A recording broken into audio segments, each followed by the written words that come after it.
esta vontade que os senhores têm de conhecer uma disciplina para a qual, pela natureza do trabalho dos senhores, ela seria inacessível, uma disciplina jurídica técnica. Então é uma obrigação do Poder Judiciário, e esses encontros têm esta finalidade, trazer o judiciário, tirar a toga do magistrado e fazer com que ele dialogue e diga: olhem como eu reflexiono sobre essas normas. Eu vou dar um exemplo.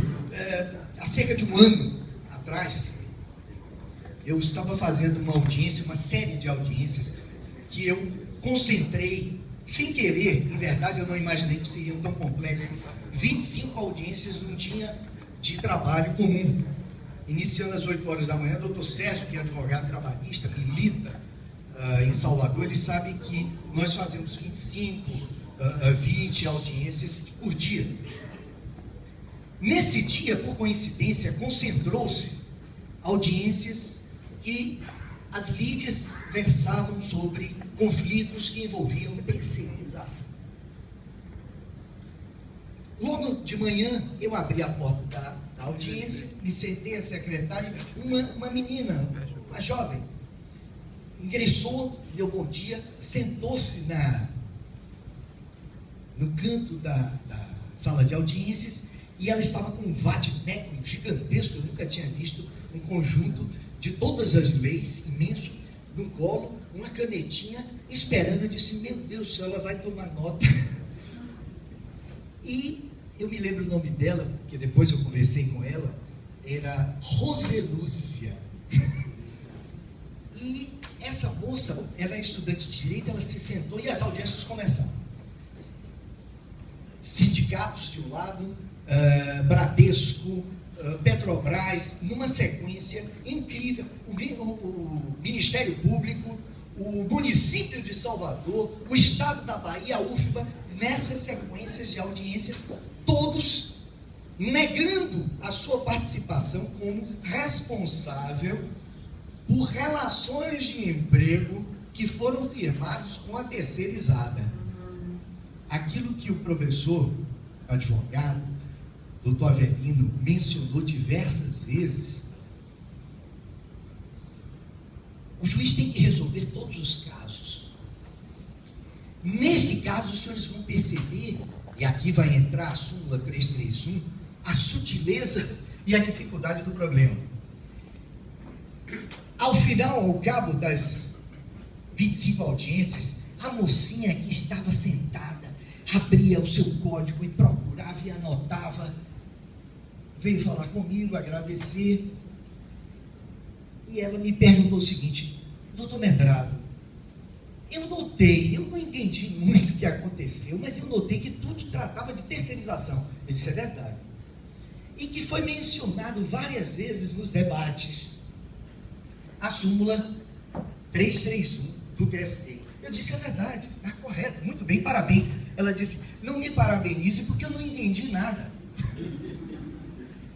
Eu disse: vamos lá, não fique tão triste porque eu também não.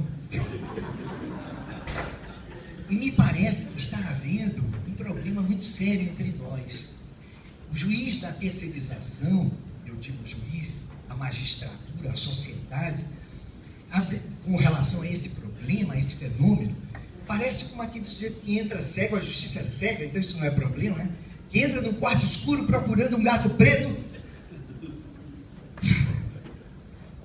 Então, ela me perguntou, olha, eu já li esse vade-mecum todo, eu não encontro uma lei sobre terceirização. Fique tranquilo que não tem. Nós temos uma legislação que na CLT, que não existe na CLT, no vade-mecum, ocupa quase 200 páginas tratando de FGTS. Temos legislação sobre o uso de celular no cinema. Temos legislação sobre tudo. E não temos uma legislação sobre o fenômeno da terceirização. A terceirização está aqui no Jornal dos Senhores em diversas páginas. A terceirização está em todos os lugares. Esse hotel terceiriza estacionamentos, terceiriza os serviços de terceirização, hoje já o empregado diz, eu sou terceirizado. Então é um fenômeno sobre o qual não temos uma legislação ainda. E a que se estabeleceu no Congresso, da autoria do senador, do deputado Sandro Mabel, que é o PL 4330, é altamente discutido. Será que o Senado vai aprovar? Enfim, o cenário. Enquanto tudo isso se passa, como pontuou bem, o juiz tem que decidir no prazo de 10 dias, no mínimo, ou 30, todas as questões que lhe chegam sobre terceirização, e nenhuma é igual a outra. A pergunta da Roselúcia era, como é que o senhor faz para resolver isso? Eu então disse para ela, veja a súmula 331 do nosso colendo Tribunal Superior do Trabalho. Ela trata da terceirização. Ela se animou, foi a súmula, leu e continuou com aquele semblante triste. Aquilo que a senhora me perguntou. Eu disse, doutor Medrado, o senhor deve ter se enganado. Eu disse, não é possível. 331. Porque não trata da terceirização. Eu disse, então pronto, é o fim. Quando fui ler, não trata mesmo. Juristas, colegas meus, se assombram, porque não há a palavra terceirização, sequer uma vez, nos 6 incisos de uma súmula. A maior súmula, a mais potente, a mais comentada, a que regimenta 14 milhões, é o que se calcula, de relações terceirizadas, e esta súmula não utiliza a palavra terceirização.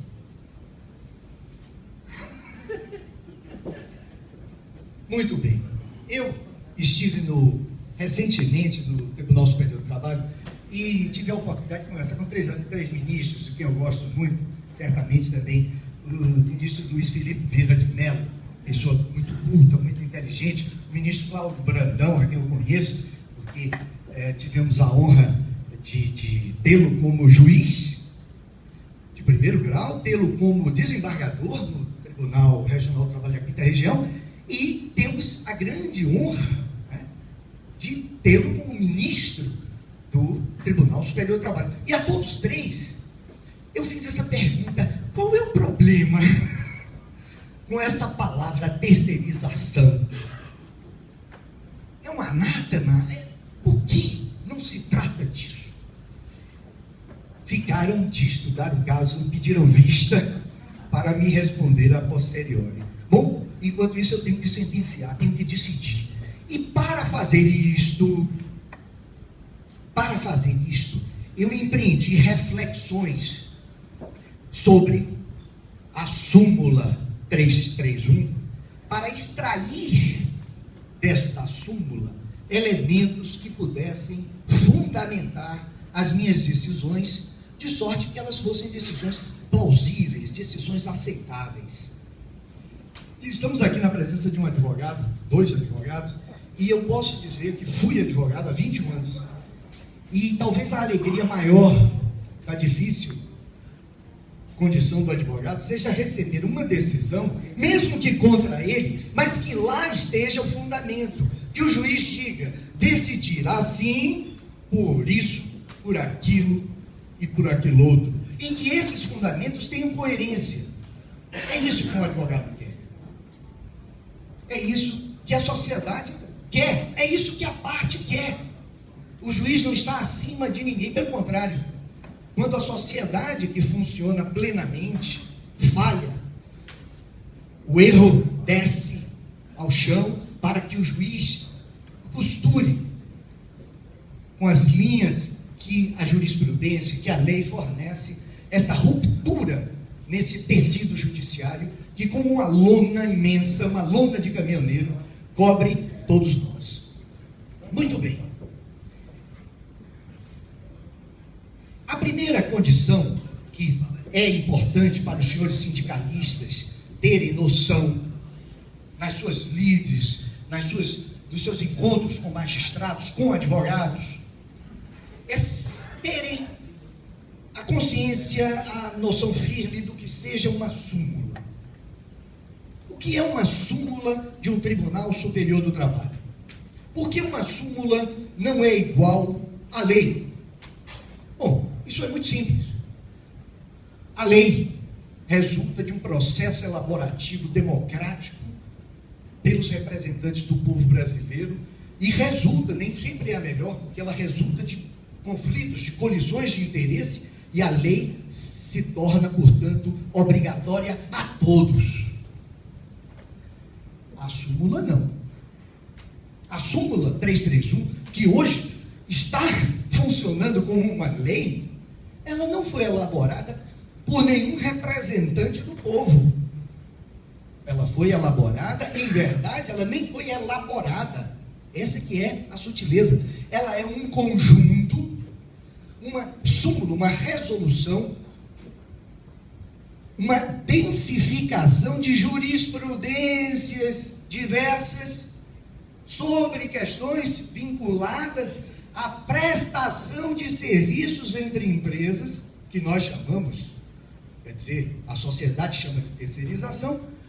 Reunidos esses conjuntos de sentenças, através de uma comissão de elaboração, o TST, então, fixa normatizações, prestem atenção, para orientar os juízes. Em primeiro lugar, uma súmula, isso é muito interessante, ela serve para disciplinar o comportamento judicial dos próprios membros do tribunal.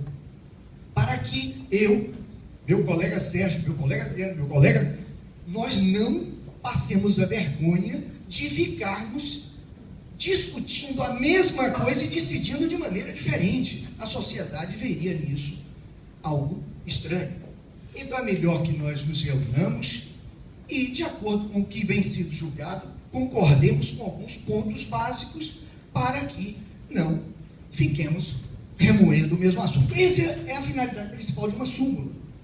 Mas essa súmula assume, pela condição de ter sido elaborada pelo nível mais alto dos magistrados, que é o Tribunal Superior, ela assume o papel de um farol para todos os demais magistrados de todos os planos judiciários. Eu disse plano judiciário porque não há uma hierarquia, como a hierarquia militar, há uma hierarquia funcional entre os juízes. Os juízes de primeiro grau, os juízes de segundo grau e os juízes do Tribunal Superior do Trabalho, que elaboram as súmulas. Essa súmula sequer, a 331, sequer é uma súmula vinculante. Ela sequer obriga ao doutor Agenor Calazans ou ao doutor Marco Antônio Nascimento a decidir conforme ela é. Embora o juiz esteja obrigado, sim, a decidir conforme a lei. Eu acredito que os senhores já tenham uma noção clara da distinção entre a força de uma súmula e a força da lei. Isso é muito importante para que passemos ao segundo ponto. Sendo uma súmula apenas, vamos dizer apenas, uma densificação de julgados, ela não poderia, de maneira alguma, assumir o lugar da lei. E nem foi essa a intenção do Tribunal Superior do Trabalho. Tanto não foi, prestem atenção nisso, que a última revisão desta famosa súmula 331 foi em 2011. E ela, como assinalou o nosso querido advogado Adriano Avelino, ela não é sistemática. Essa súmula, ela é composta de diversos incisos que nem se relacionam entre si, o que torna, vamos dizer assim, o estudo sistemático da súmula ainda mais difícil. Mas é possível.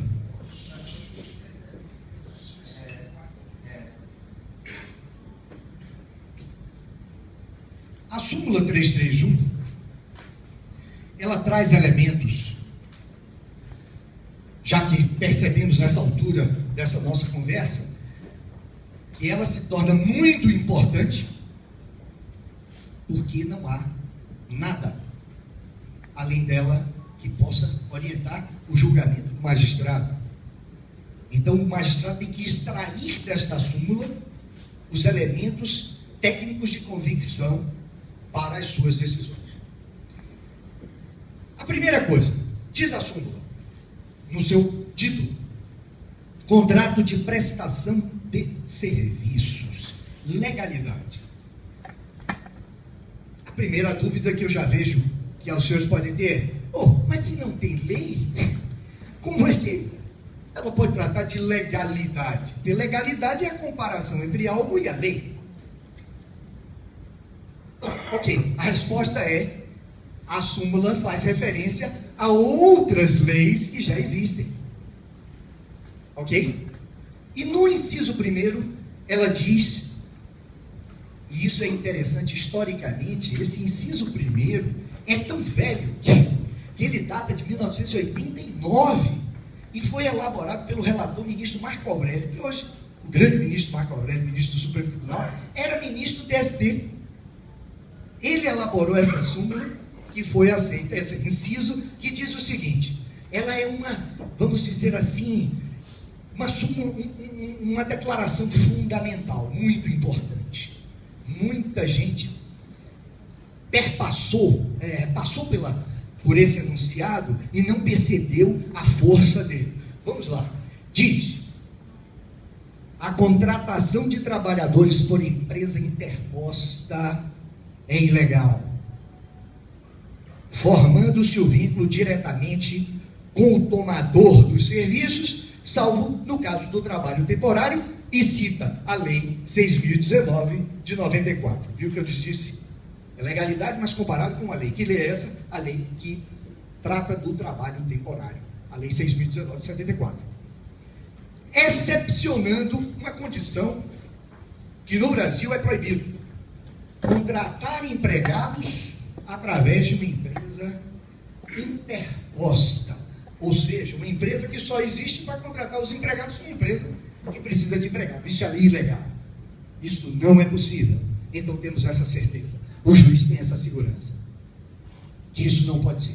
Este hotel precisa de camareiras, porque camareiras são necessárias, precisa das pessoas que gerenciam o hotel.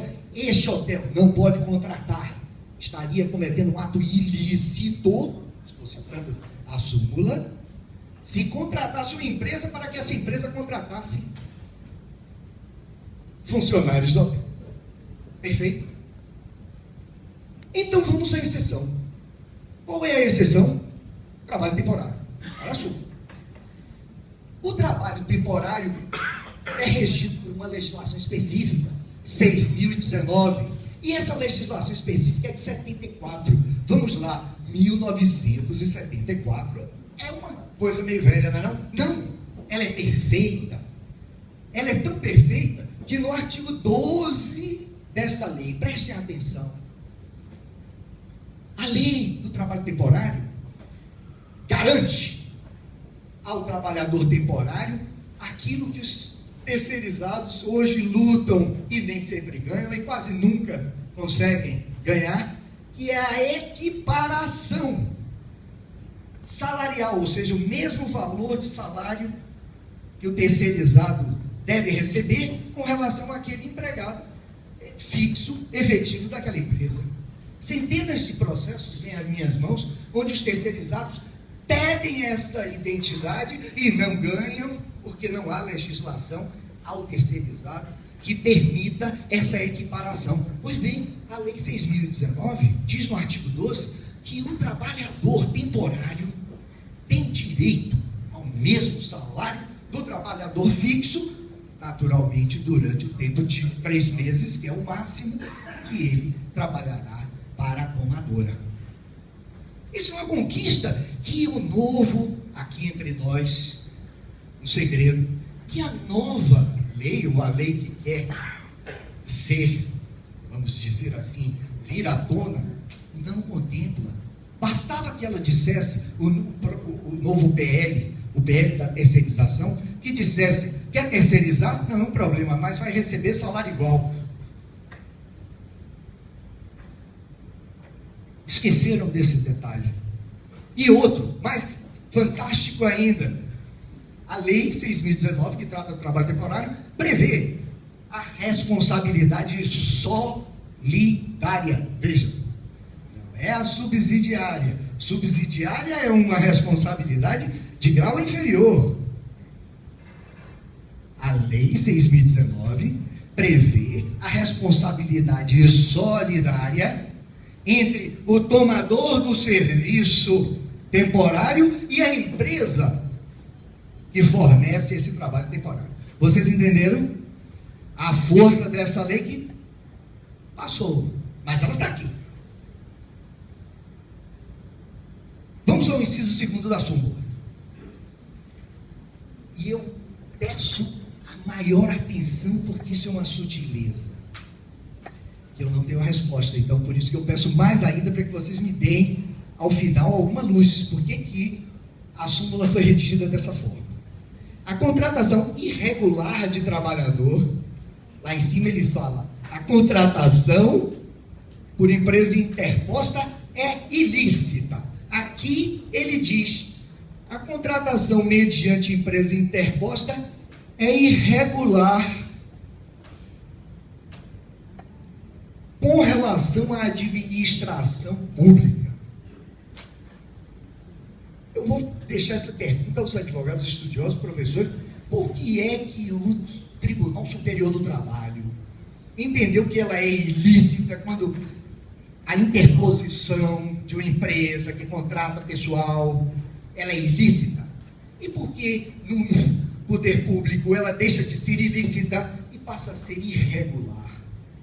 Ora, no âmbito jurídico, e aqui não há desculpas, porque esta redação é uma redação feita por ministros. Então não podemos nem dizer que é o legislador. Aqui cada palavra tem peso jurídico, e irregularidade para o meio jurídico é alguma coisa, ilicitude é outra. Ilicitude é quando contraria a lei. Irregularidade pode ser sanável. A irregularidade é um mero defeito. É muito diferente de um ato ilícito. Mas aqui ele pôs o ato ilícito quando a contratação de pessoal pelo poder público, município, autarquias públicas, for feito por empresas interpostas, por empresas que só existem para contratar pessoal. Com toda a vênia, é algo que eu ainda não compreendi. Vamos ao inciso 3º. Esse inciso 3º tem uma importância especial. Não forma vínculo de emprego com o tomador a contratação de serviços. Aí vem de vigilância, e cita a lei que rege o contrato de trabalho dos vigilantes, de conservação e limpeza, bem como de serviços especializados ligados à atividade meio da empresa tomadora. Essas pequenas frases hoje me lembram muito o estudo que há alguns anos eu empreendi sobre a Constituição Americana. E perdoe a divagação. Como é que a Constituição Americana, que contém 13 artigos, pode ser utilizada para administrar o tamanho do país como os Estados Unidos da América? 13 artigos. E aí, pelos debates, se compreendia que quanto menos se tiver, é como na poesia, mais densas se tornam as palavras. E aqui, não há dúvida, temos uma densidade muito grande de palavras. Então o juiz se apropria dessa densidade para transmitir a sua sentença, os seus fundamentos. E cá está, prestem atenção. Não forma vínculo, o que ele quer dizer é, veja, o que ele quer dizer, a súmula, e aqui vai uma crítica, a súmula já deveria dizer o que quer, porque ela é um resumo. A súmula deveria caber um mínimo de interpretação, é um fato. Mas o que nós estamos fazendo aqui? Um esforço imenso para interpretá-la. Quando a súmula diz não forma vínculo de emprego, ela quer dizer a terceirização é permitida. E quando ela é permitida, nos serviços de vigilância, porque é uma lei própria que regula, um exemplo, o banco que contrata um vigilante, ele não se torna bancário, está na lei, ele é vigilante, ele não é bancário, então ele não se privilegia de nenhuma das conquistas obtidas pelos sindicatos dos bancários. Mas ele trabalha no banco, mas a lei diz que ele é vigilante, ele é regido por lei própria, então a terceirização é perfeita. E os seus efeitos, o efeito da perfeição do que nós já sabemos, terceiro não gosta de terceirização, o contrato de prestação de serviços de uma empresa de vigilância que fornece vigilantes ao hotel, ao banco, responde integralmente, em termos desta súmula, temos uma terceirização plenamente lícita. Infelizmente, o TST não diz isso, nós temos que interpretar. Vamos seguir. E aqui, como eu já disse, como serviços especializados ligados à atividade meio do tomador. Muito bem. Recentemente, tem uns 2 anos, que o processo foi confirmado pelo tribunal, que, de certa forma, me deixou feliz. A Nestlé contratou 114 funcionários a mais para a execução de serviço através de uma empresa que se dizia uma empresa especializada. O Ministério Público do Trabalho ingressou com ação civil pública, do qual eu fui juiz, declarando que, em verdade, se tratava de uma empresa uma empresa interposta, que foi contratada apenas para contratar empregados, como já vimos aqui. Essa interposição é ilegal. A Nestlé se defendeu, disse, não, eles são nossos empregados. E o Ministério Público fez a prova, dizendo que, em verdade, eles não participavam das atividades meio, mas das atividades finalísticas da empresa. Senhores, eu admiro imensamente os sindicalistas, porque eles, diferentemente dos juízes que querem enquadrar, decidir, os sindicalistas modernos, eles querem uma conciliação, porque a vida é múltipla. É difícil você encastoar. E nesse caso foi exatamente isso. O que é uma atividade meio? O que é uma atividade fim? Qual é a atividade meio da Nestlé? Produzir alimentos. Ok. Embalar alimentos é produção? Não, embalar não é. Então embalar pode... Vocês já perceberam? Então somente poderia admitir-se daquelas pessoas que trabalham diretamente com alimentos. É isso? Não se sabe. A dificuldade, e agora a minha observação que eu volto a fazer, porque o palestrante frisou esse ponto, o governo não tem como resolver esses problemas. Quem é que vai dizer o que é, o que não é o tempo todo? Agora chegamos num ponto em que talvez a sociedade, e cada vez mais com as redes sociais, com a interação, com esse tipo de evento, a sociedade assuma sua parcela de responsabilidade e de boa fé. É preciso compreender o que se queria ali. O que é atividade meio? Se o Poder Judiciário fosse uma empresa, se a Justiça do Trabalho fosse uma empresa, qual seria a atividade fim que me permitiria contratar empregados? E quais seriam as atividades meios do Judiciário que me permitiriam terceirizar? Com franqueza, eu não sei responder. E vou lhes dar um exemplo terrível. Alguém pode responder, bom, a atividade fim do Judiciário é produzir a sentença? Perfeito. Então o juiz não pode ser terceirizado? Não, o juiz não, tem que ser. Quem mais não pode? Bom, o processo começa com a citação. sem a citação do réu, isso é uma coisa que todo mundo sabe aqui, não começa o processo. No Poder Judiciário, quem faz a citação? A citação, eu pergunto, se o Judiciário fosse uma empresa, é uma atividade finalística da Justiça do Trabalho ou é uma atividade meio? Se for uma atividade finalística, e todo mundo diz, claro, a citação tem que ser feita, então ela tem que ser feita por oficial de justiça, não podia ter os Correios terceirizando a notificação, porque o funcionário do Correio não é funcionário da Justiça do Trabalho. Isso é uma terceirização? É, isso é uma terceirização. Isso é um fenômeno de transferir para uma empresa mais operativa, claro. Não tem nenhum oficial de justiça aqui.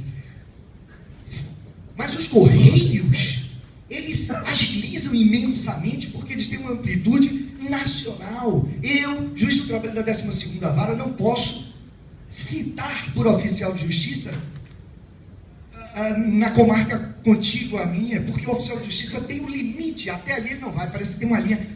Ele responde dizendo, doutor Bernardo, não posso citar, porque ali já é o município de Alagoinhas de Candeias. Mas o carteiro pode. Eu estou demonstrando para os senhores que é difícil, que é preciso raciocinar sobre meios verdadeiros, sobre os fatos, e isso é um fato. Mas nós precisamos dos Correios. Uma greve dos Correios paralisa a Justiça do Trabalho. Então os Correios são terceirizados? São uma forma de terceirização. É ilícita essa terceirização? Não se sabe. Claro que não é ilícita, a justiça não praticaria isso, mas dentro do conceito de atividade fim e atividade meio, temos uma dificuldade grande. Mas calma lá. Então, o novo projeto, o PL 4330, isso é muito importante. Ele passa por cima disso tudo e diz: as atividades inerentes à empresa podem ser terceirizadas. Bom, calma lá. Aí tem que ser com muita calma. Por quê? Porque o Brasil, ele é um país muito heterogêneo. Nós nos damos bem. Eu não sou um caminhoneiro, mas eu gosto muito de percorrer as estradas. Eu tenho uma motocicleta. Eu vim de motocicleta hoje de Salvador. Eu disse, não vou perder essa oportunidade de trafegar nessas estradas, e vim. E convivo com os caminhoneiros nos postos de gasolina, quando eu paro com a moto, é um motivo de muita conversa, admiração mútua. E eu digo que essa relação, ela se aprofunda, e o direito não tem como resolver. O direito não tem como resolver nesse sentido da letra técnica. Eu divergi um pouco, mas vou voltar a uma questão crucial, porque estamos examinando a súmula. Serviços especializados ligados à atividade finalística. Eu dizia que o Brasil é um país heterogêneo. Essa heterogeneidade, ela se caracteriza por uma distância muito grande entre classes sociais. O profissional liberal, ele tem um patamar salarial muito superior ao patamar salarial da classe trabalhadora. Essa é uma característica do Brasil.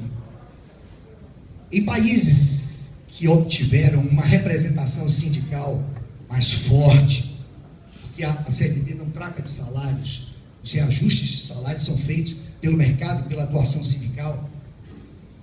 Nesses países, a distância entre o profissional liberal, o médico, o advogado, o dentista, o autônomo e o trabalhador assalariado não é tão grande quanto é grande no Brasil. Isso traz um problema político que exige, como uma necessidade, de de impedir a exploração, a existência de regras trabalhistas. A justificação da justiça do trabalho, ela se passa pela natureza da formação do povo brasileiro. E a justiça do trabalho, com toda a vênia, a qual eu pertenço e admiro, ela tem feito um trabalho muito extraordinário nesse país para garantir, até onde seja possível, essa integridade do trabalhador. Um exemplo muito curioso, no Chile, por exemplo, onde eu fiz uma viagem, eu tentei abastecer um posto de gasolina, eu mesmo, com a bomba, porque era um posto que não tem frentista. A legislação chilena permite, dada uma população de 14 milhões, pouca gente, bem especializada, permite que o empresário abdique e para efeito de lucro, não tenha empregados no seu posto de gasolina atendendo. O Brasil tentou implementar isso, mas se percebeu que provocaria um caos social superior aos benefícios. Então, no Brasil, isto é proibido. Existe uma lei que proíbe que os postos de gasolina tenham o chamado self-service. Enfim, eu fiz essa crítica porque, para criticar que qualquer dispositivo legal que permita a contratação indiscriminada, sem que se perceba a atividade, a natureza da atividade, ela prejudicará imensamente a classe trabalhadora do Brasil. E no exemplo que eu trago aqui, com relação a um hotel, este hotel não pode, é proibido, já sabemos, contratar pessoal por fora, por outra empresa, para o desenvolvimento das suas atividades inerentes à hotelaria. Então já temos pelo menos marcos para julgamentos.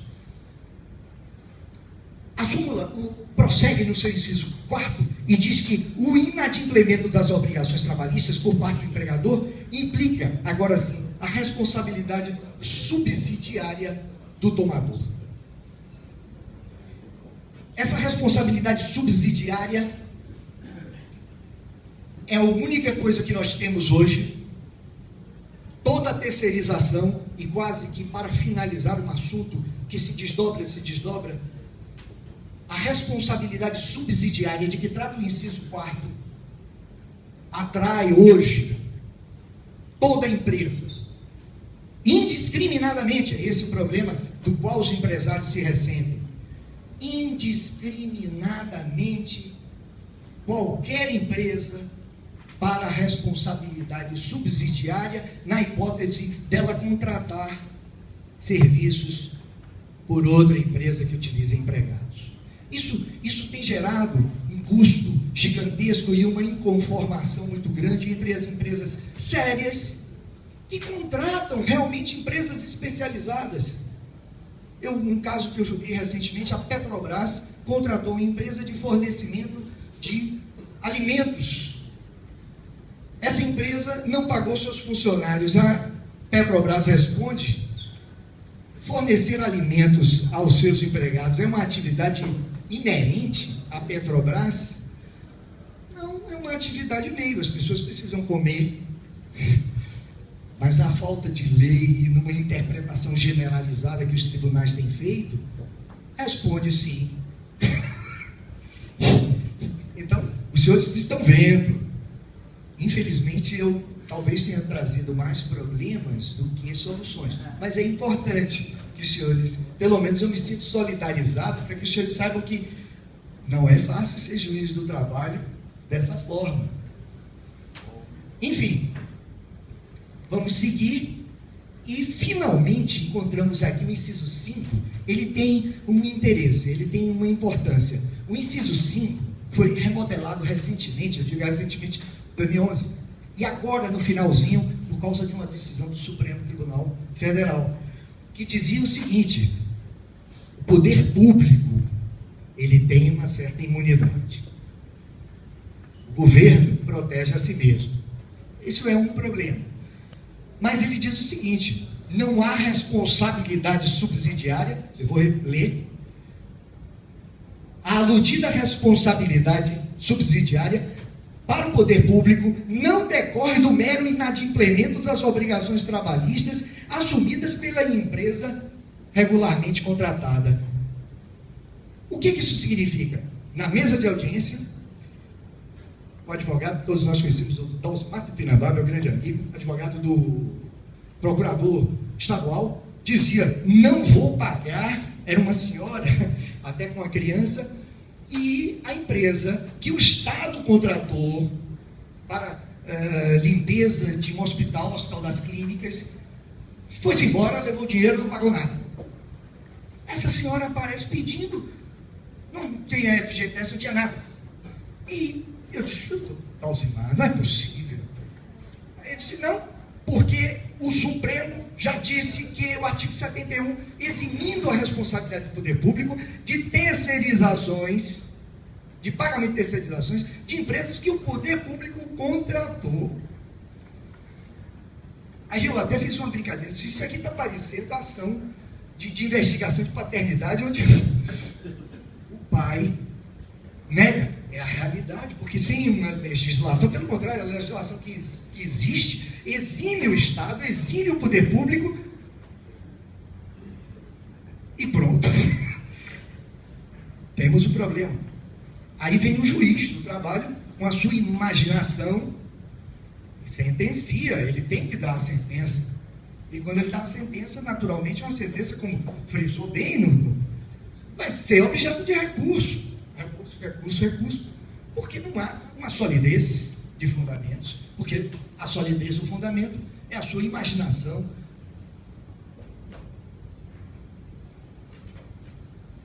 Por fim, o que eu me esforcei ao máximo, em verdade, para trazer aos senhores essa locução, são assuntos muito grandes, assuntos muito diversos, mas que a minha intenção aqui, com esta, de transmitir essas reflexões, é o de gratidão, de trazer algo que eu penso, algo no qual eu trabalho, algo no qual eu me debruço, para que os senhores, ao menos, tenham uma noção do que se trata, o problema da terceirização nos tribunais, vinculados à importância, sim, uma grande importância, dessa súmula 331, que, no entanto, a meu ver, não supre as gravíssimas deficiências do nosso sistema em desfavor do empregado, sim, e que pode, sim, os senhores que tenham